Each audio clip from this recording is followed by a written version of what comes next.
Corona ಬಗ್ಗೆ ಜಾಗೃತಿ ಇರಲಿ, ಯಾವುದೇ ರೀತಿಯಾದಂತಹ ನಿರ್ಬಂಧ ಇಲ್ಲ ಅಂತ ಬೆಂಗಳೂರಲ್ಲಿ ಆರೋಗ್ಯ ಸಚಿವ ದಿನೇಶ್ ಗುಂಡೂರಾವ್ ಹೇಳಿಕೆ ನೀಡಿದ್ದಾರೆ. ಎಚ್ಚರಿಕೆಯಿಂದ ಇರಿ, ಸದ್ಯಕ್ಕಂತೂ ಯಾವುದೇ ರೀತಿಯಾದಂತಹ ನಿರ್ಬಂಧ ಇಲ್ಲ.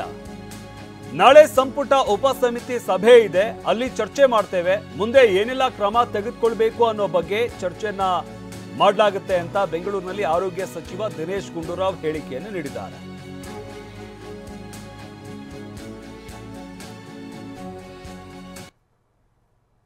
ನೋಡಿ, ಕೋವಿಡ್ ಕೇಸ್ಗಳನ್ನ ಟೆಸ್ಟ್ ಹೆಚ್ಚು ಮಾಡ್ತಾ ಹೋಗ್ತಾ ಇದ್ದ ಸಂದರ್ಭದಲ್ಲಿ ಕೇಸ್ಗಳು ಹೆಚ್ಚಾಗ್ತದೆ. ಆದರೆ ಈಗ ನಿನ್ನೆ ನಮ್ಮ ತಾಂತ್ರಿಕ ಸಲಹಾ ಸಮಿತಿಯವರು ಸಭೆ ಸೇರಿ ನಿನ್ನೆ ಎಲ್ಲ ಅವರು ಚರ್ಚೆ ಮಾಡಿದ್ದಾರೆ.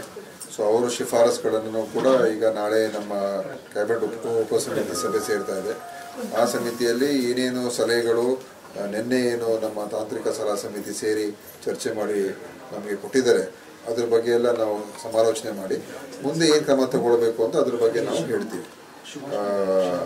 ಅದು ಒಂದೇನಂತ ಹೇಳಿದ್ರೆ ಎಲ್ಲರೂ ಕೂಡ ಜಾಗ್ರತೆ ಇರಿ ಅಂತ ಹೇಳಿದರೆ ಅಷ್ಟು ಬಿಟ್ಟರೆ ಬೇರೆ ಇನ್ಯಾವುದೇ ನಿರ್ಬಂಧನೆ ಅಥವಾ ಬೇರೆ ಇನ್ನೇನಾದರೂ ನಾವು